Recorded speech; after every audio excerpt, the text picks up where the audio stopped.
Portland Police Bureau has identified the cab driver who was stabbed to death in southeast Portland. According to officials, police responded to reports of a stabbing at around 6:30 Sunday night near the intersection of Southeast Washington and Water Avenue. When officers arrived, they found 43-year-old Reese Lawn, who had died in his cab. Police later arrested 30-year-old Moses Lopez, who pleaded not guilty in court to murder and other charges.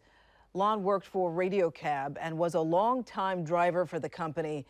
His family released a statement today, reading in part, Reese was the most caring, witty, loving son, brother, uncle, and dear friend that you could possibly imagine having. He had the best gift of making people laugh and smile. Radio Cab describing Lon as a kind and dedicated cab operator who had been driving for over a decade and never had a complaint. They say that he was someone who cared about Portland and loved this city.